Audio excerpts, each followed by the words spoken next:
Il nous a jamais rien fait, Staline. Je veux dire, excusez-moi, c'est peut-être brutal, mais c'est comme ça qu'on doit réfléchir quand on est patriote. Tu te soucies de ton peuple.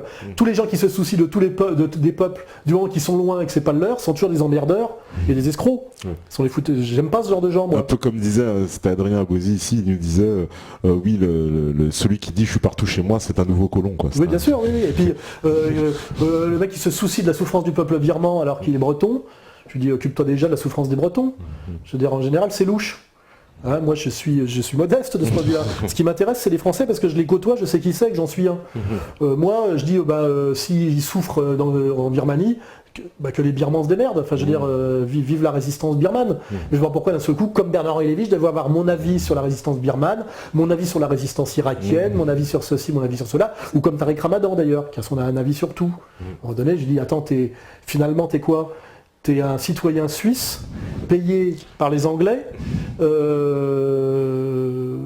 employé par les Anglais, payé par les Qataris, et qui donne ton avis sur les musulmans de France. Je veux dire, ça te regarde pas, tu vis pas en France. Laisse les musulmans de France réfléchir à ce qui est bon pour eux, ils sont là. Toi, tu ne connais de la France que les aéroports. C'est ce que je lui ai dit un jour. Hein. Je dis, pour moi, t'es pas un musulman, t'es un bourgeois internationaliste. Et en tant que bourgeois internationaliste, t'es beaucoup plus proche de Bernard-Henri Lévy en réalité que du musulman de base que moi je fréquente, tu vois. C'est objectif, c'est vrai, tu vois. Et c'est vrai on parle d'où on est, tu vois ce que je veux dire, on ne transcende pas sa condition. Hein, quand t'es pas impliqué dans rien, ton avis est un avis purement esthétique. C'est pour ça que j'en ai rien à branler de ce que dit Bernard-Henri Lévy, et pas grand chose à ce que pense, comment il s'appelle Narabadan. J'ai oublié son nom là du coup. Notre ami Tariq Ramadan sur la France, l'islam, le Front National, l'immigration, etc. Ça ne le regarde pas. Je veux dire, il donne son avis sur des sujets qui ne le touchent à aucun moment. Je veux dire, moi, j'ai l'honnêteté et la modestie de dire que je parle de ce qui me touche, de ce dans quoi je suis impliqué, je dirais, physiquement. Hein, voilà. La France, oui, c'est mon problème. Je vis en France, je paye mes impôts en France, je me prends dans la gueule l'oppression de l'appareil d'État français, etc. etc. Hein. Je ne donne pas de leçons aux Américains, je ne donne pas de leçons aux Russes. Voilà. Et quand je prends un positionnement sur la question russe, sur la question américaine, c'est par rapport aux intérêts supérieurs de la France, toujours.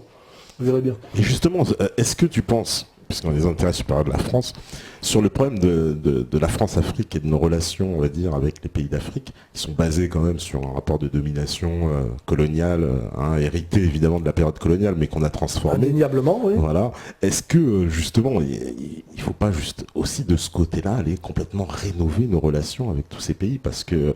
De toute façon, on sera obligé à un moment donné. Hein. De toute façon, là, en ce moment, la question, c'est pas le passé un peu honteux ou douloureux du néocolonialisme et du post-colonialisme de l'époque très perverse de ce point de vue-là, de la décolonisation, qui a été une autre approche bien plus rentable de l'exploitation. Hein, il faut le comprendre. La colonisation, ça coûte cher, en réalité.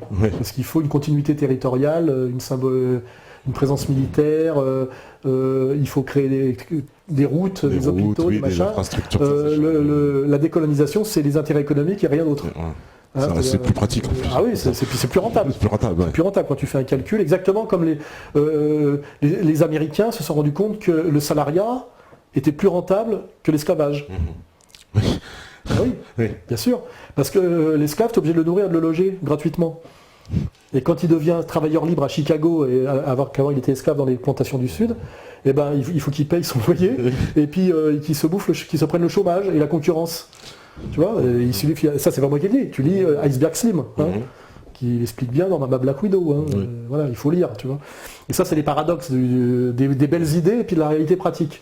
Et soudain, derrière les belles idées, il y a une arnaque en termes de réalité pratique. Ça c'est toute l'histoire de l'arnaque politique et des belles idées, dont les spécialistes sont comme par hasard tous nos manipulateurs là, cosmopolites. Ils sont toujours sur les belles idées. Donc le sujet, oui, sur l'Afrique, je disais aujourd'hui, le problème, c'est qu'on est en train de se faire, nous, chasser entièrement d'Afrique. La France-Afrique, si l'aide soit-elle, est en train de se faire entièrement virer par les Américains et les Israéliens. Sur l'affaire du Rwanda, quand on étudie l'affaire du Rwanda, c'est que ça. Hein. On l'a vu aussi. Les Américains et les Israéliens qui en nous Côte d'Ivoire, des snipers israéliens. On nous fait faire le sale boulot. Les Israéliens et les Américains nous font faire le sale boulot pour qu'on se grille en Afrique et en plus ils nous virent. C'est-à-dire qu'on assume le coût militaire et on n'a même plus les avantages économiques. C'est eux qui passent derrière. Hein, voilà, donc la question aujourd'hui, c'est, moi je suis désolé, plutôt que de tirer sur l'ambulance de la France-Afrique, qui est en train de se péter la gueule, la question c'est qui en ce moment sont les acteurs majeurs en Afrique, et nous on est en train de se faire virer de partout. Ouais, parce que là, même là où on est présent militairement. Parce qu'on est là pour faire le sale boulot et être détesté pour les 30 prochaines années. C'est ça. Et on ne recueillera pas les fruits économiques. Ouais, voilà, c'est-à-dire là, on est en train de la réalité de l'Afrique, c'est qu'aujourd'hui, on a les Chinois qui essayent de s'implanter en Afrique parce que c'est la réserve mondiale de matières premières et qu'ils ont un problème de matières premières forcément et qui réfléchissent avec beaucoup d'avance et viennent les contrer en Afrique, les Américains et les Israéliens. Les Israéliens sont très présents en Afrique, présents en Afrique. Hein. Et que pour ça, les Israéliens qui sont les spécialistes de l'opération sous faux drapeau et de la diabolisation ad génocide, là, je sais pas quoi, dès qu'on entend le mot génocide, à mon avis, il y a les services israéliens derrière. Hein. Rwanda, machin, c'est toujours génocide, on sait que c'est leur spécialité. Hein, la gestion du droit de l'hommiste du génocide, du soi-disant génocide. Hein. Voilà. Et le dossier du Rwanda est très intéressant. Oui. Le Rwanda, c'est la diabolisation par Israël et par des traîtres qui sont les agents sionistes en France, c'est-à-dire Kouchner et toute la clique, de la présence française au Rwanda, pour qu'on perde notre influence sur le Congo et les matières premières du Congo, pour que les Américains et les Israéliens prennent la place. Hein. Voilà, c'est ça. Et puis au passage, virer les Chinois, quoi. Oui, et puis empêcher les Chinois, évidemment. Ouais. Donc nous, aujourd'hui, en Afrique, on a un rôle résiduel. Alors les gens certains peuvent dire c'est bien fait pour votre gueule, machin, c'est la justice immanente, tout ce que vous voulez. Voilà, bon, c'est un empire. La France est une ancienne puissance majeure en déclin, et aujourd'hui, elle se prend dans la gueule tout ce qu'un ancien cador se prend dans la gueule quand il vieillit. C'est un peu la métaphore de l'ancien champion qui à la fin se fait boxer par tout le monde, ou de l'ancien chef de la mafia vieillissant qui à la fin se fait flinguer par un petit jeune qui monte. C'est-à-dire qu'aujourd'hui, c'est pas très difficile de s'essuyer les pieds sur la gueule de la France post-coloniale. Et elle est vraiment en voie d'effondrement. Et notamment aussi par des trahisons internes. C'est qu'aujourd'hui, l'appareil d'État français n'est plus au service de la France et de la plus grande France. Oui, c'est ça. C'est au service de la liquidation de la France. Donc on n'a même pas besoin des critiques d'extrême gauche ou de gens issus de l'immigration. On a de toute façon, au sommet de l'appareil d'État français, des traîtres qui travaillent pour la dislocation finale et le démantèlement final de notre ancien empire. Hein, voilà. Donc je ne vois pas pourquoi je m'acharnerais. Hein. Pas la peine. Kouchner le fait très bien, Fabius le fait très bien, Hollande le fait très bien. Parce que l'intérêt supérieur de la France, ce serait de lier des liens... c'est la francophonie, voilà, c'est le rapport Nord-Sud rénové. Voilà, c'est bien plus sûr. Gbagbo que Ouattara dans l'absolu. Oui, bien évidemment. Oui. Et on a joué quand même Ouattara. Oui. Comme au Rwanda, on a joué Kagame, qui est un agent américain, une ordure et un génocideur de première. Et qui n'a fait que nous cracher la gueule contre les doigts, alors que l'intervention française a été un peu dans le but de s'interposer pour empêcher le massacre. Hein. Massacre provoqué par les Israéliens. Oui, semble-t-il qu'il y avait même Blackwater dans le coup maintenant. Bien sûr, l'avion descendu, qui, pourquoi, etc.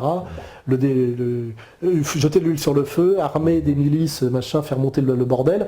C'est la spécialité de nos amis anglais, sionistes et américains. Hein. Ouais. Et chez les Israéliens, ça remonte au Sicaire, pour ceux qui s'intéressent. Allez sur Internet, regardez ce que c'est qu'un Sicaire. Vous verrez que c'est une spécialité juive qui remonte à l'Antiquité. D'accord. Hein. L'attentat sous faux drapeau. Oui, l'attentat sous faux. Ça remonte à un siècle avant Jésus-Christ. Hein. C'était déjà leur spécialité dans leur combat contre Rome. Ouais. Les Sicaires, allez voir ça. Les Sicaires. Vous allez vous instruire ce soir et vous verrez que c'est pas d'hier. On me parle aussi de l'Algérie. On me dit, c'est vrai que les troupes algériennes sont attendues, je crois, pour défiler. C'est très mauvais signe, je l'avais dit il y a quelques années. Quand on invite un type en général au défi du 14 juillet en France, c'est qu'il va tomber bientôt. C'est pour le flinguer, voilà, c'est ce que les gens m'ont dit. Mais Kadhafi, Assad, voilà. Et là une présence algérienne, ça veut dire que c'est peut-être le prochain sur la liste. Ouais. Je l'avais dit, mais souvent je suis prophète. Hein, quand même. Voilà. C'est de mauvais augure parce que la France et l'Algérie, c'est beaucoup plus, c'est incomparable les liens que on peut même pas comparer avec la Libye ou la Syrie. Là, on serait touché directement s'il y avait un conflit entre que la France impliquée en tout cas dans une opération militaire contre l'Algérie. Déjà dans l'histoire du fils et tout ça, on sait très bien que derrière la poussée islamiste qui a failli renverser le régime, on va dire, laïque et social et socialiste, la dictature militaire laïque et socialiste algérienne, il y avait déjà les Américains. Donc, leur intérêt était quand même de nous chasser d'Algérie, en s'appuyant sur les islamistes. C'est pas d'hier que les Américains s'appuient sur les islamistes radicaux chaque fois qu'ils veulent nuire à nos anciennes relations avec le monde au sud de la Méditerranée. Hein. C'était déjà ça à l'époque. Ça n'empêche rien au fait qu'il y avait des tas de problèmes, etc. Mais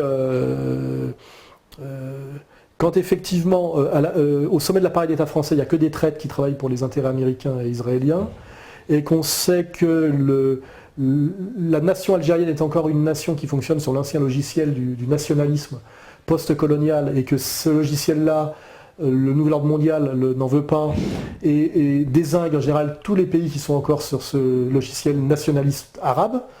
Là, on voit, sans dette aussi, il faut le préciser. Oui, avec des fonds souverains et sans dette, bien sûr. Oui, il n'y a que 7 pays au monde, je crois, qui n'ont pas de dette. Et comme par hasard, ils sont tous sur la liste des États voyous et des ennemis et l'axe du mal. Il est évident que l'Algérie, malgré tous ses défauts, est un pays un peu atypique et issu d'une époque qui est en voie d'éradication par rapport au nouvel ordre mondial, qui est un nouvel ordre mondial. Et que le pouvoir algérien, très perfide et très vicieux, essaye de survivre par tous les moyens, par des accointances, des allégeances croisées, des manipulations. C'est un régime qui ne met pas tous ses billes dans le même panier. C'est pas simple. C'est pour ça que moi je ramène pas trop ma fraise sur le régime algérien. Parce que c'est pas simple, il bouffe à tous les râteliers, il joue tout le monde contre tout le monde, avec et contre tout le monde, les Français, les Américains, contre et avec les Marocains quand ça les arrange, contre et avec les Tunisiens. Mais la France, elle serait vraiment déstabilisée quand même. Enfin, j'ose pas imaginer, une guerre autant Algérie, avec la France. C'est pour ça que quand il y a eu la guerre civile en Algérie dans les années 90, la France a fait un gros boulot pour sauver le régime algérien, c'est vrai, parce que c'était très dangereux pour la France, ce basculement, bien sûr, oui. Ça, il faut en tenir compte. C'est pour ça que la France a armé, a aidé militairement et a crédit l'Algérie à l'époque, parce que le régime algérien qui tombait, c'était aussi très dommageable à la France. La France avait des intérêts là-dedans, évidemment. Ouais. Beaucoup plus. Mais ça, on a le recul aujourd'hui pour analyser tout ça. À l'époque, c'était compliqué de comprendre tout ça. Moi, je me suis scandalisé à l'époque, je dois le dire, sans recul, quand le régime algérien a suspendu les élections démocratiques après le premier tour où le fils était arrivé. Je me suis scandalisé, j'ai trouvé ça scandaleux, etc. Puis aujourd'hui, je me dis, avec le recul, ça peut se comprendre. Voilà. D'accord. Écoute, pour finir, je voulais parler un peu de Bras d'honneur, peut-être. Oui, Bras d'honneur. Oui, Bras d'honneur, quand même, qu'on en parle un peu. Alors, Bras d'honneur, c'est quoi? C'est un label, c'est ça? Bras d'honneur, c'est un label culturel qui est proche de... Il y a Égalité Réconciliation, il y a Contre-Culture, là aujourd'hui, il y a Bras d'honneur. Et c'est investir le champ culturel pour les gens de notre sensibilité, on va dire, avec l'idée que on a déjà fait un gros boulot sur le champ politique pur, on fait un boulot sur le champ culturel au sens strict avec contre-culture dans l'édition et de la réédition, et dans une logique métapolitique, il n'y a pas de raison de laisser le champ culturel jeune, parce que c'est un énorme moyen de manipulation, la culture de jeunes, de laisser ça à Skyrock et à Canal+. Donc dans une logique de croissance, à un moment donné, on crée effectivement un label culturel pur, et ça s'appelle Bras d'honneur, et c'est essentiellement musical au départ, mais ça peut être même plus que ça, parce qu'effectivement, notamment on voit qu'un des outils de communication, de propagande et de culture politique aujourd'hui au niveau de la jeunesse, c'est par exemple le rap. Donc moi je ne suis pas du tout passionné par le rap sur le plan musical, mais je reconnais que c'est un énorme vecteur politique auprès des jeunes. Donc plutôt que de laisser ça à Skyrock et aux amis de Joe Star, là aussi je ne vais pas tirer sur un corbillard, et parce qu'il y a une pression, il y a beaucoup de jeunes qui aiment le rap, qui s'intéressent à ce que je fais, etc. Et puis il y a une demande aussi de jeunes qui voudraient échapper à la tutelle Skyrock, etc. En sachant qui est Bélanger, ce que ça représente, tout ça. Et on s'est dit par la force des choses, et parce que ça pousse par la base, et parce que c'est cohérent de le faire, on a fini par monter, c'est pas moi qui le monte directement, c'est Mathias Cardet et Stéphane Perron. J'ai fini par accompagner ce projet qui me semble totalement nécessaire et cohérent. Et donc ça démarre demain, là, fin du mois. C'est un site internet et une plateforme de musique. De musique, d'accord. Où on se sert de la technologie moderne, du téléchargement. Donc on va diffuser de la musique. On va aider à faire connaître de la musique qui nous semble de qualité et qui attend à être bloqué par le système actuel, qui est un système de domination à tous les niveaux. Parce que cette soumission, elle existe dans la musique aussi. Elle existe partout. Parce qu'un artiste aujourd'hui qui voudrait adopter une position, rien que dire moi j'aime bien la chorale, faire un rap qui ne fait pas que cracher sur le Front National et les flics, et faire l'assomption en douce du droit de l'homisme et SOS racisme, le mec rapidement il disparaît quoi, on ne le voit plus. Hein. Ou alors il faut qu'il fasse semblant. Et ça donne des trucs un peu louches. Je vais pas citer de nom là, mais récemment il y en a un qui a fait une espèce de rap. Il y a une chanson sur toi, tu connais. Ouais, mes figues, mes raisins, pour essayer de faire du buzz sur moi où il y avait Alain MC Soral. Ouais, il n'y a rien, il n'y a pas de contenu. On ne sait pas où il veut se placer en tout cas. Moi c'est ce que j'ai dit dans l'émission. Il fait le malin quoi. Mais parce qu'il se dit je vais buzzer quoi. Donc en fait il y a des jeunes qui poussent, il y a des jeunes de talent. Et je me suis dit puisqu'aujourd'hui on existe sur internet, qui est aussi un moyen de business aussi, je veux dire d'économie, parce qu'il n'y a que les gauchistes qui demandent leur argent de poche à papa, qui ne comprennent pas qu'à un moment donné, on peut être autonome politiquement si on est autonome économiquement. Donc on ne fait pas du business parce qu'on veut s'enrichir et parce qu'on est des vendus, mais parce que il n'y a que comme ça qu'on peut exister. Si Dieudonné fait tout ce qu'il fait aujourd'hui, c'est-à-dire la quenelle au système, c'est parce qu'il avait monté une organisation d'indépendance économique depuis déjà 10 ans. Il était hors de la SACEM, il avait son propre théâtre, etc.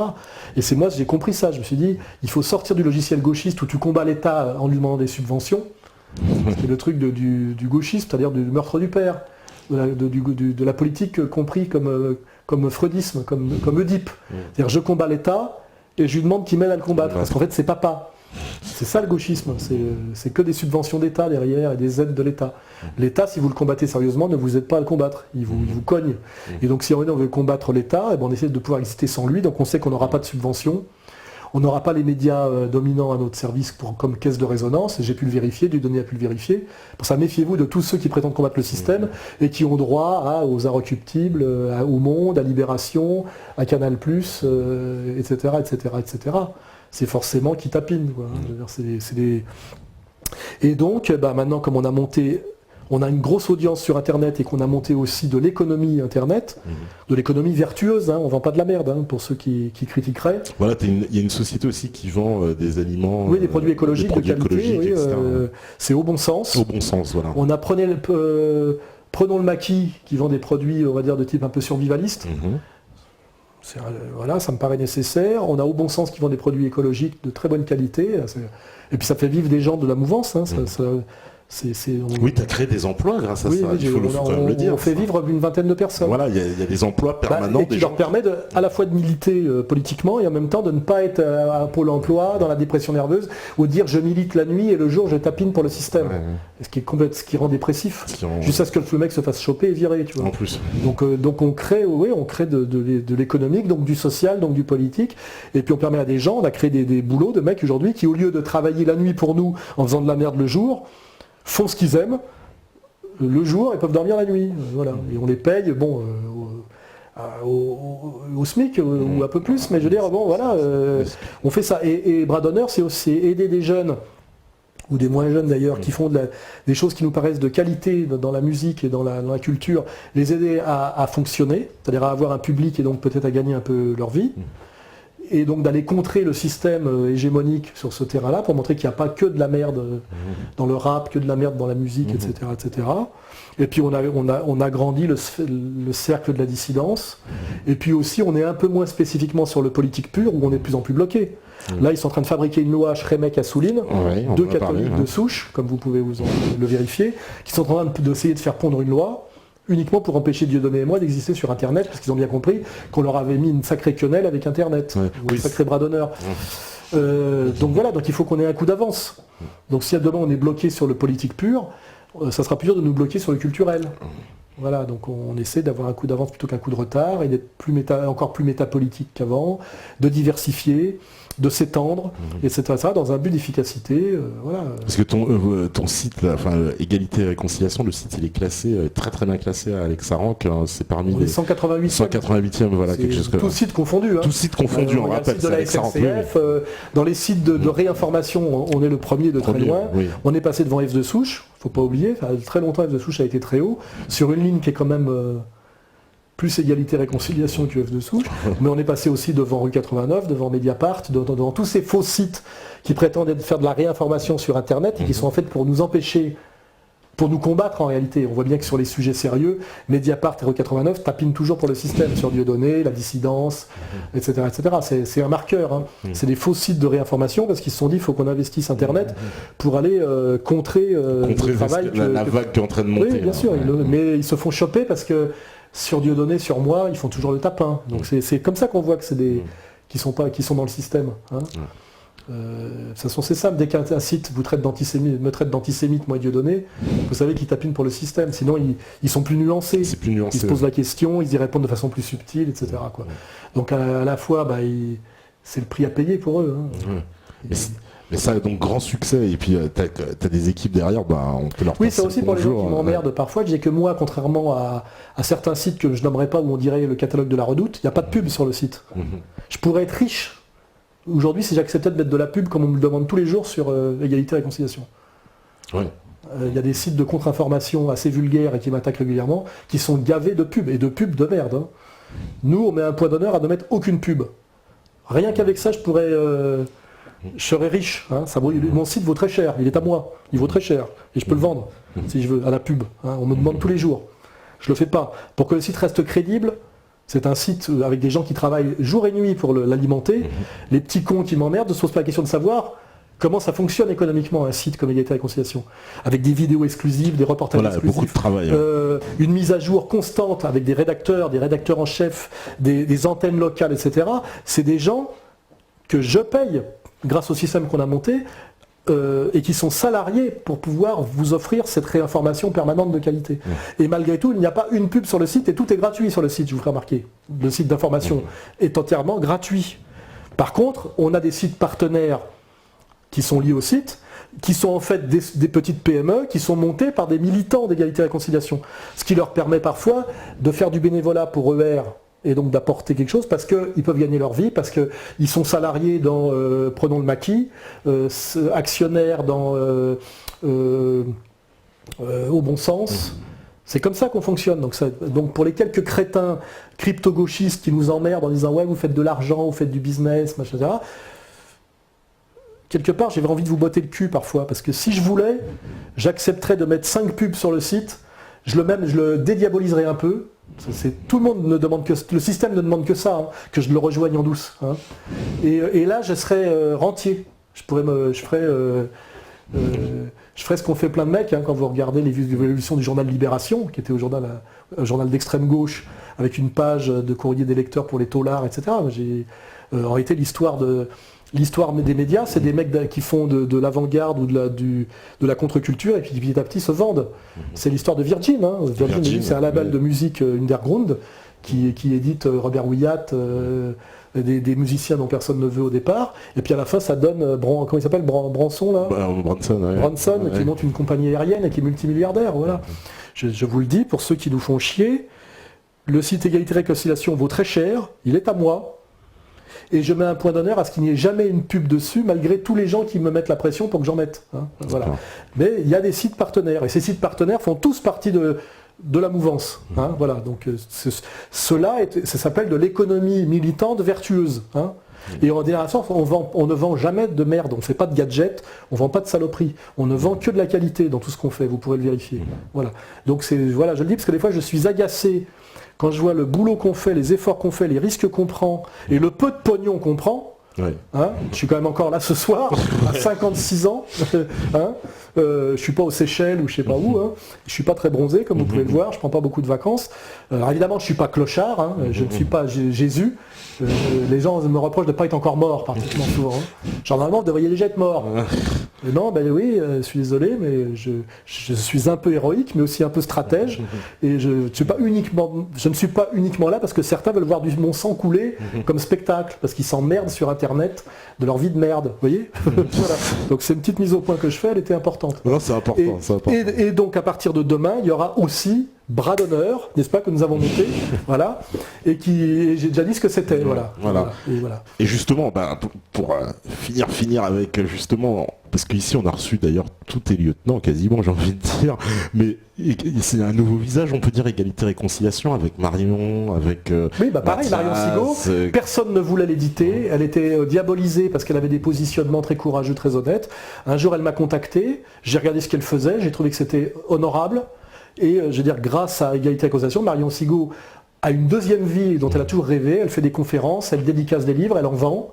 Et je veux dire, je suis très content parce qu'elle nous amène de la qualité. Et c'est ce qu'on appelle, c'est la mode, l'échange gagnant-gagnant. Ouais. Je veux dire, tout ça est vertueux. Ça existe, les choses vertueuses. Je l'ai aidée, je l'aide, elle nous aide. Voilà.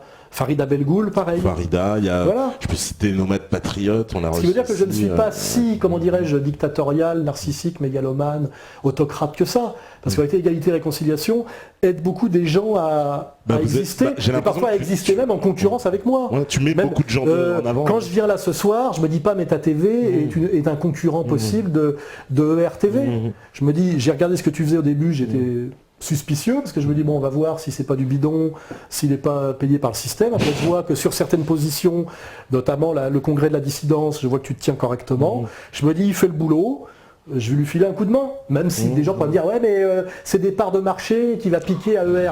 Je ne fonctionne pas comme ça. Voilà, c'est clair et net. Voilà. Et c'est peut-être aussi pour ça que j'existe et que je dure. Parce que l'air de rien, je crois quand même que sur la longue durée, quand tu te tiens à peu près correctement, ça se passe moins mal que quand tu fais que mentir, trahir et manipuler. Les salopes, là, dont on a parlé tout à l'heure, ils n'ont pas un grand avenir. Donc c'est un message que j'envoie. Se tenir correctement, ça peut être rentable en dernière instance. C'est un peu le pari de Pascal, vous voyez. Le pari de Finalement, Pascal. ça peut être une intelligence stratégique de se comporter correctement, de ne pas trahir, de ne pas mentir, vous voyez, de ne pas se coucher. Ça peut être même, en dehors même du fait que tu te sens, tu peux regarder tes gosses dans les yeux sans trop te sentir mal, je ne sais pas comment d'autres font, hein. En plus, même à long terme, c'est peut-être même une bonne stratégie. Ça permet de durer, voilà. J'envoie le message pour certains qui seraient tentés par la voie facile, la voie du bas.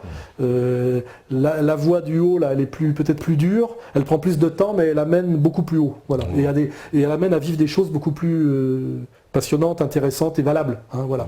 C'est pour ça que je ne fais pas mon âge, pour certains qui me le disent. C'est parce que j'ai une vie, voilà, il y a des gens qui sont détruits physiquement par toute la merde qu'ils bouffent et qui gardent en eux et qui relaient. Tu vois ce que je veux dire?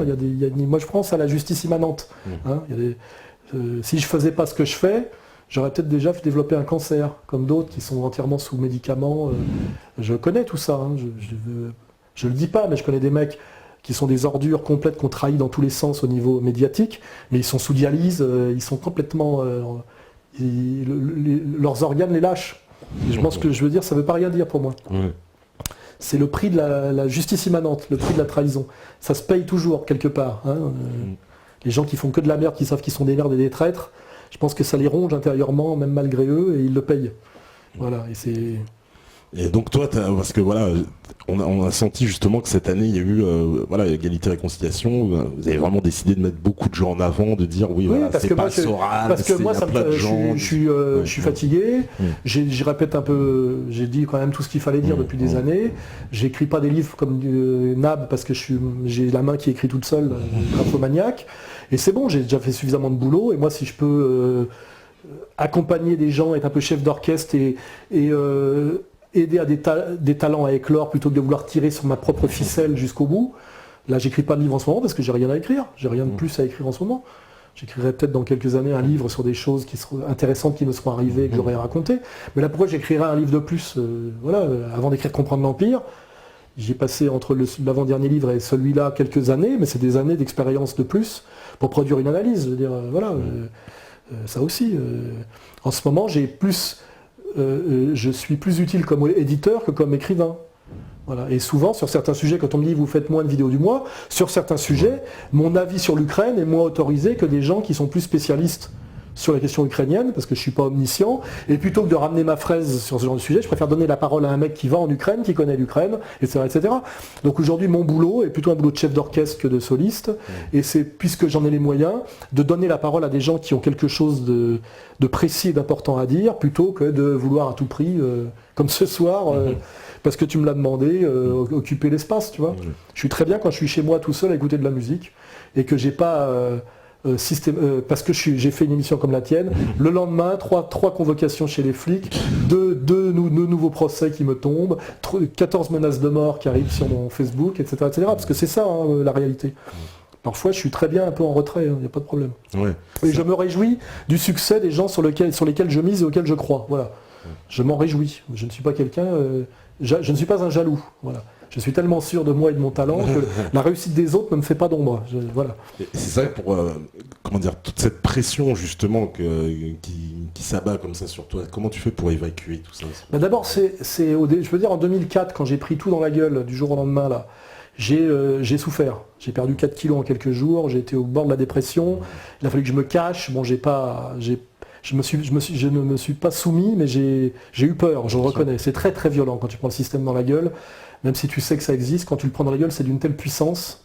Le tout-puissant lobby sioniste est tellement puissant que tu es terrifié, un peu comme un être humain qui est courageux, mais d'un seul coup, il est face à un animal préhistorique qui fait 20 tonnes. Il se dit, je vais me faire massacrer. Et le truc, c'est bon, je vais me faire massacrer, mais je ne vais pas demander pardon, je ne vais pas me tourner. Ça, c'est comme un boxeur.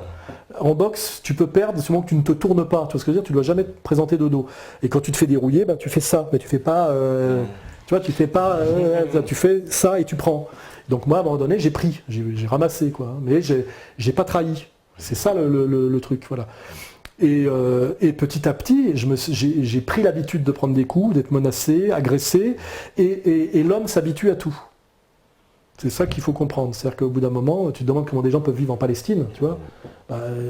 Comment des gens peuvent vivre en Syrie en ce moment. Il y a des bruits de bombes partout, puis finalement, au bout d'un moment, les mecs, ils montent la télé, tu vois. Parce que, voilà. Et j'ai vu ça, moi, je l'ai vu. On s'habitue à tout. Et donc, c'est vrai qu'au début, c'est très dur, mais qu'au bout d'un moment, on s'habitue. Et moi, ça fait quand même... j'étais déjà habitué à la subversion médiatique. Et après, je suis passé à la subversion politique dangereuse. Et maintenant, je suis un peu habitué. J'ai l'entraînement, donc... je stresse moins, tu vois ce que je veux dire, je gamberge moins. Mais je te dis, c'est comme le sport, c'est un sport, hein, c'est un sport.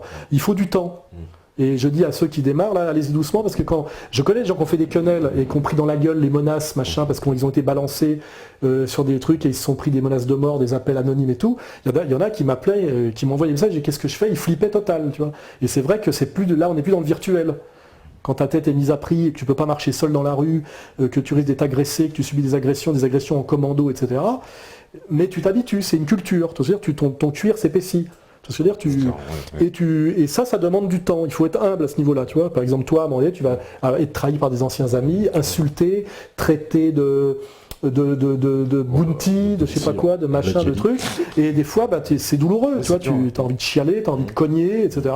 Mais soit tu quittes le combat si tu fais pas le poids, en fait c'est un peu comme dans les sports et tout ça, soit tu dégages de la dissidence parce que c'est trop dur, soit tu te renforces, tu t'épaissis le cuir et puis à la fin tu dis ouais aujourd'hui j'ai reçu 15 menaces de mort, 3 insultes, 2 appels anonymes, une convocation chez les flics, une chez les juges d'instruction, mais j'ai aussi reçu 20 mails de soutien, et tu te dis bon c'est ma vie quotidienne, tu vois ce que je veux dire, tu dis bon c'était comme ça aujourd'hui, tu vois. Et puis tiens, je vais au tribunal, machin, tiens, la condamnation, tiens, les frais de justice. Enfin, tu vois, un mec moyen, quand il reçoit une convocation chez les flics ou au tribunal, il flippe.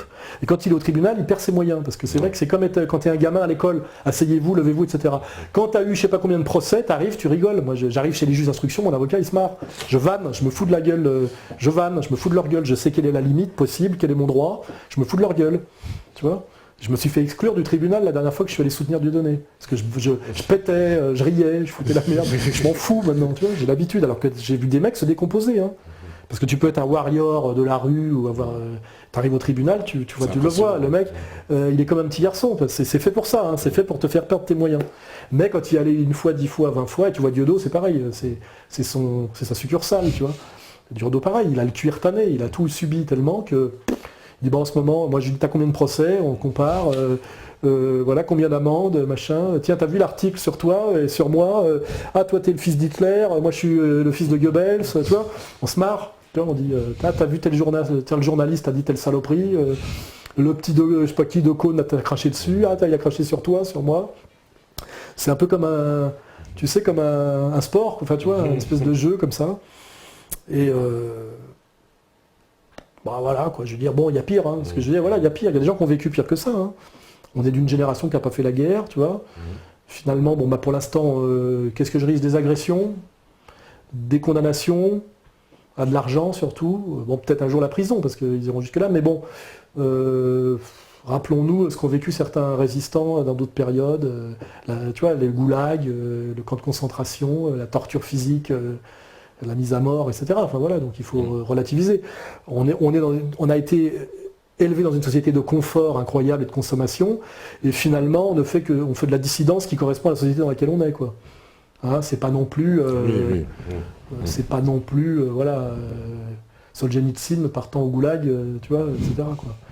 Donc voilà, c'est violent et c'est pas à la portée de tout le monde de le vivre au jour le jour, mais c'est, comment dirais-je, c'est faisable. C'est supportable quand même. Ça demande un petit entraînement. Allez-y doucement. Au début, allez-y doucement. Sinon, vous allez exploser en vol. Les 3 quarts des mecs qui sont partis trop vite, trop fort, première convocation, flic, tribunal, machin, ils explosent. Leurs femmes les quittent. Enfin, tu vois, il y a un truc, parce qu'il faut y aller. Step by step. Hein. C'est comme un sport de haut niveau. Hein. Au début, vous faites combat challenge du premier round, hein, et puis après, vous passez pro, puis après, vous commencez à aller au titre. Mais vouloir boxer, faire un championnat du monde alors que vous avez commencé la semaine dernière, c'est vous risquez la civière. Voilà. En tout cas, jolie métaphore. Merci Alain d'être venu, hein, vraiment. Voilà. Ouais, on a fait le boulot là. Ah, on a fait le boulot là. Hein. Et puis je pense que les métanautes là sont heureux pour cette soirée, hein, parce que tu étais quand même, faut le dire, certainement la personnalité la plus demandée. Il n'y a pas, je crois, un soir où on me demande c'est quand que t'invites Alain Soral. Donc voilà. Non, mais j'ai fini par venir. Ouais. Voilà, merci beaucoup. J'ai mis un peu de temps parce que d'abord je peux pas dire oui à tout le monde. Hein. Les gens maintenant ils se disent tiens, on va inviter Soral, ça va nous faire le buzz, ça va nous booster. Je peux pas non plus aller faire spot publicitaire pour tous les mecs qui se lancent. Je suis pas débile non plus, tu vois. Les mecs qui disent j'ai un blog et ils sont 300. Je suis pas un sandwich quand même. Tu vois. Mais bon, là je vois que tu as fait le boulot. Il y a un vrai travail, il y a une vraie respectabilité, il y a une qualité, il y a une constance. C'était mon devoir de venir aider parce que plus on est nombreux, plus on est fort. On n'est pas en concurrence, c'est ce que j'ai expliqué depuis le début. J'ai dit, il faut qu'on soit le plus nombreux possible pour que l'ennemi soit un peu déstabilisé, pour que on sera plus fort chacun si on est nombreux, j'ai toujours dit. Parce que quand tu as 10 mecs qui sortent en même temps de la tranchée, c'est dur de les flinguer. Si on sort les uns après les autres, en disant c'est moi le cador, le sniper, il nous bute tous les uns après les autres. Donc on a intérêt à multiplier les dissidents, mais les dissidents de qualité. Je ne peux pas non plus filer un coup de main à n'importe quel guignol qui prétend à n'importe quoi. Il faut faire un peu ses preuves. Voilà. On ira là-dessus. Écoute, merci. Allez, salut à toi. Alain, merci d'être venu. Merci à toute ton équipe aussi, à Égalité Réconciliation, puisqu'on travaille souvent avec eux. Et merci à vous tous sur le chat, hein, tous les métanautes habitués, tous les modérateurs. Et puis on verra les commentaires demain. Oui, voilà, oui, ça va s'analyser. Bon, il y a eu certainement quelques trollages, je l'imagine. Je m'en fais pas. D'ailleurs, on a notre record de d'audimat à Méta TV. Tu vois, tu peux me dire, on a eu plus de. C'est ça qui fait chier. Ouais. C'est ça que j'adore, c'est les gens qui disent. C'est pourquoi vous écoutez ce connard, machin, etc. Je dis, il y a quand même un truc, c'est qu'il y a des gens qui m'écoutent. Ah il y a des gens, là on peut le dire, record de débat absolu. Et ceux d'ailleurs qui me détestent. Ils me détestent, mais ils vont voir. Oui, moi j'ai toujours dit, tu sais, j'ai une boutade dans l'émission, je dis, mais Soral c'est comme la Starac, tout le monde en parle, tout le monde dit qu'il ne regarde pas, mais tout le monde déteste, mais tout le monde regarde. Ils nous disent tous, ils regardent tous, mais ils te disent, oui, mais non, mais j'aime pas. Mais ils regardent toutes tes vidéos, je te le confirme, même tes plus grands pourfendeurs, ils me disent, oui, non, mais j'ai regardé la vidéo. Bon, alors tout va bien. Continuons comme ça. Continuons comme ça. Merci beaucoup. Merci Steph, Mikey, Sandrine, toute l'équipe à la régie, l'IS, Nico, etc., etc. Et puis, vous savez très bien que si vous étiez là ce soir, c'est que vous êtes la résistance. Merci. À demain. Ciao. Bravo. Je fais un peu de pub aussi pour moi. Des centaines de millions de gens meurent de faim. C'est l'une des contradictions du monde d'aujourd'hui.